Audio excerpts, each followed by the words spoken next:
You'll be glad to know we are not delayed by an hour. We're not delayed by an hour. Yeah.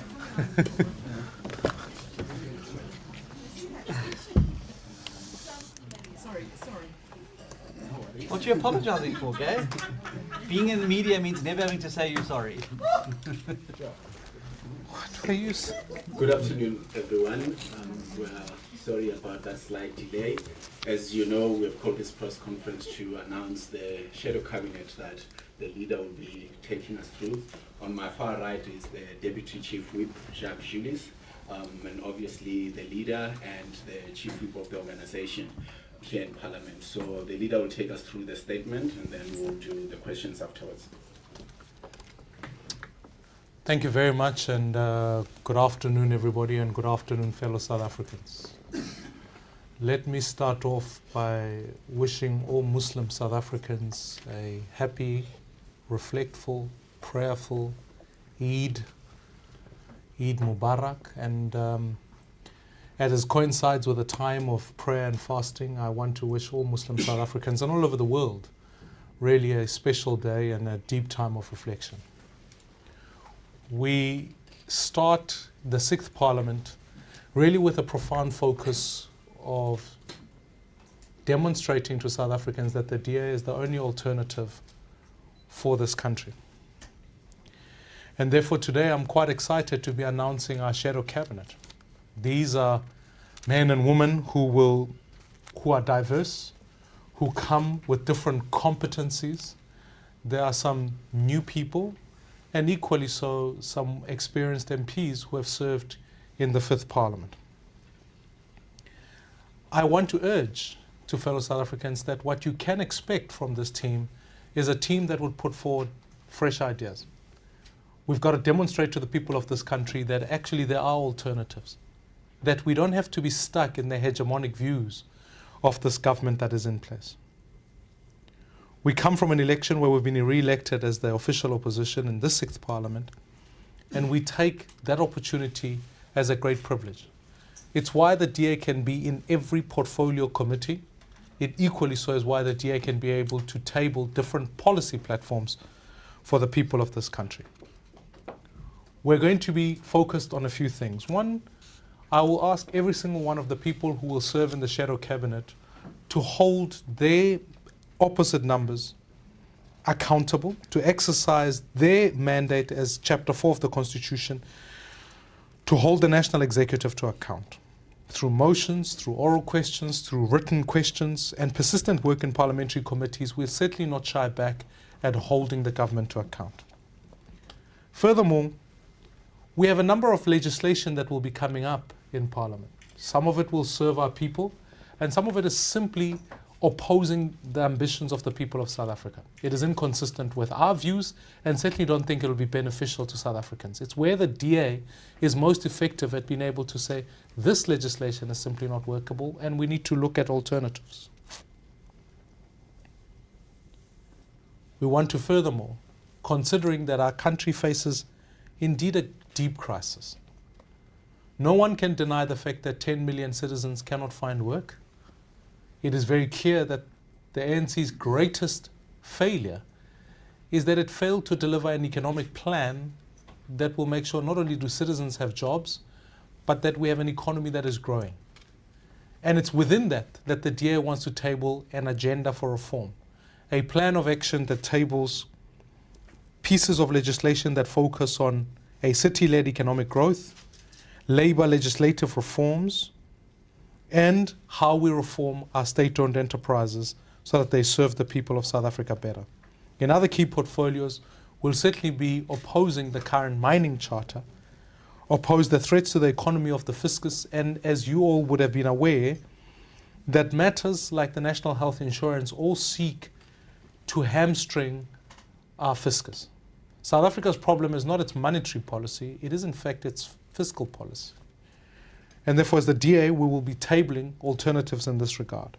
And then finally, many of you are aware that this Parliament will also be categorized by the proposed constitutional amendment that focuses on expropriation without compensation. And this we will oppose. because not only will it be dangerous for our economy, it will equally be dangerous for private property rights, which are crucial for South Africans to be able to advance their ability to own, to prosper, and to create work for our citizens. So fellow South Africans, in looking at this, these are the men and women in South Africa that I've asked to serve in respective portfolios in advancing the dream that we have, which is to build one South Africa for all, a South Africa where more people can find work. Starting with the Ministry of Agriculture, Rural Development and Land Reform, I've requested Annette Steyn to serve in that portfolio. She will work alongside Thandeka Mbabama in that portfolio. Moving on to basic education, I have appointed Nomsa Machesi to serve in that portfolio, and she will work alongside Desiree van der Walt.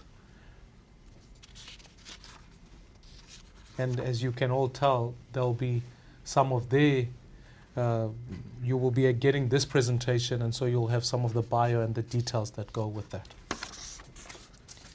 In the portfolio on communications and telecommunications, I've appointed Phumzile van Damme as the Shadow Minister, and I've asked Cameron McKenzie to be the Deputy Minister of Communications and Telecommunications. In the portfolio of cooperative governance and traditional affairs, I have appointed Hanif Hoosen to serve in that portfolio, and he will have his deputy in Celia's Brink.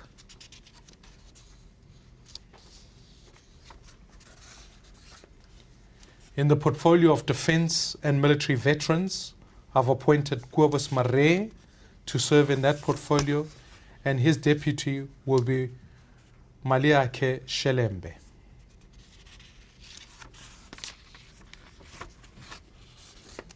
In the portfolio of employment and labor, which we recognize that will be a very central tenet of our economy, I've asked Michael Cardo to serve in that portfolio, and his deputy will be Michael Bagram.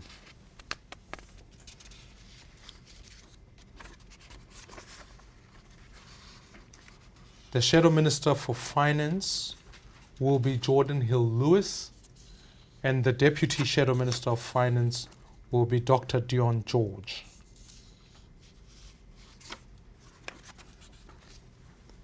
In Forestry, Fisheries and Environmental Affairs, I have appointed James Lorimer, and he will have his deputy Hannah Winkler.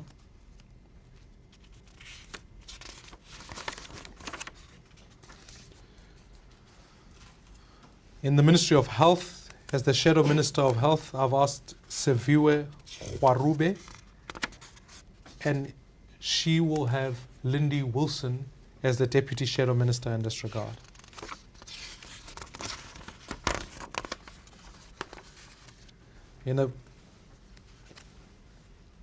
The Shadow Minister for Higher Education, Science and Technology will be Belinda Bazoli, and the Deputy will be Baxolile Nodata.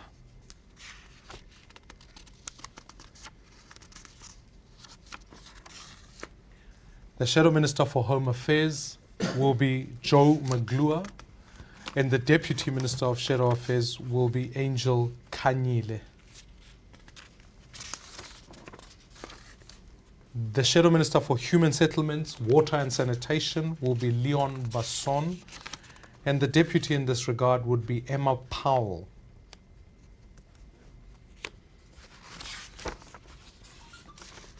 In International Relations and Cooperations, Darren Bergman will be the Shadow Minister, and the Deputy in this regard will be Mergen Chetty.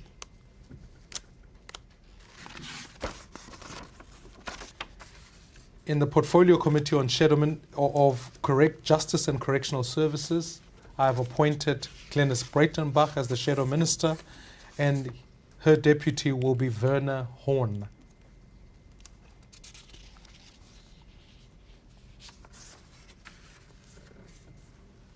In Mineral Resources and Energy, I have appointed Kevin Milam to be the Shadow Minister, and his deputy in this regard will be Cheryl Phillips.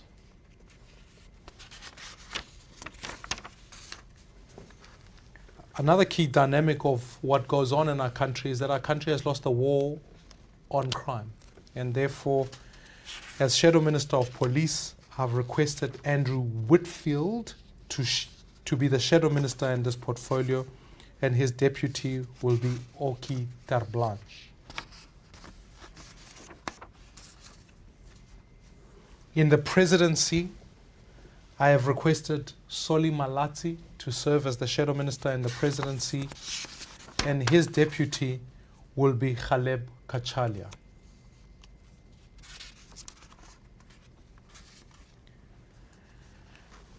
The Portfolio Committee on Public Enterprises, I have appointed Natasha Mazzoni as the Shadow Minister, and as the deputy, I have appointed Eric Marais.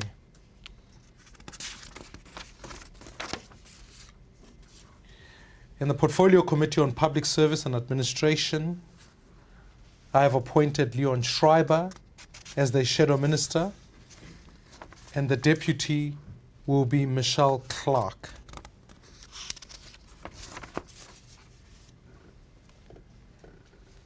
In the Ministry of Public Works, I have appointed Patricia Kopane as the Shadow Minister of Public Works, and the deputy in this regard will be Samantha Graham. In the Ministry of Small Business and Development, I have appointed Zach Mbele, and the deputy in this regard will be Hendro Kruger. In the Ministry of Social Development, I have appointed Bridget Masango, and the deputy in this regard will be Thandi Mbambo Msibukwane as a Deputy Shadow Minister in Social Development. In the Ministry of Sports, Arts and Culture, I have appointed Tsepo Mhlongo, and the deputy in this regard will be Veronica van Dijk.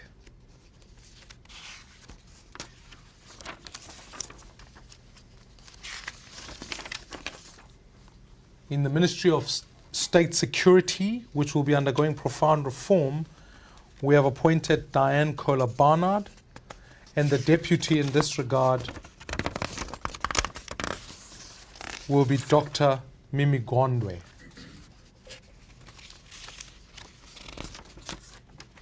In the Ministry of Tourism, I have appointed Manny de Freitas as the Shadow Minister, and the deputy will be Hlanganani Gumbi. In the Ministry of Trade and Industry, I have appointed Dean McPherson as the Shadow Minister, and the deputy in this ministry will be Matthew Cuthbert.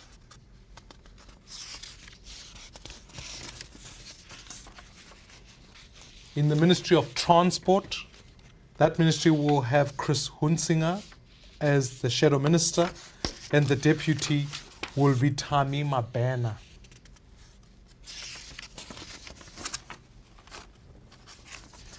In the Ministry of Women, Youth and Persons with Disability, I have appointed Luyolo Mbiti as the Shadow Minister, and the deputy will be Nazli Sharif. These are the South Africans who will then put up a fight in each of the respective portfolios as we take it in the 6th Parliament. I wish to congratulate every single one of them. These are people who have dedicated their lives to serving the people of this country. We have always held a view that ultimately cabinet needs to be made smaller, and we want to be much more nimble and effective in being able to table alternatives. It is in this regard, in this 6th Parliament, I'll be meeting bi-weekly with the Shadow Cabinet, and in that Shadow Cabinet meeting we'll be able to provide briefing opportunities that speak to what alternatives we're putting forward, what is the agenda for reform that will be going. These meetings will also be chaired and attended by the Chief Whip, John Steenhuisen, and will therefore be able to lead the way forward in terms of what change and what the agenda will be putting forward. I'm confident that these are South Africans with the requisite skills. They represent a diversity of our country. They are young, they are experienced. I never like to call people old, but they certainly, I believe without a shadow of a doubt, come from different backgrounds, some in economics, some as activists, and as South Africans who have served in academia. It's a great opportunity to demonstrate to South Africa that democracy has brought us to this point, and we can ultimately contest and show South Africans that the change that they need is the change that the DA will put forward. We are ready to serve in this 6th Parliament, and I'm happy to also congratulate the leadership that was elected last week and look forward to serving the people of South Africa through the 6th Parliament. Thank you very much.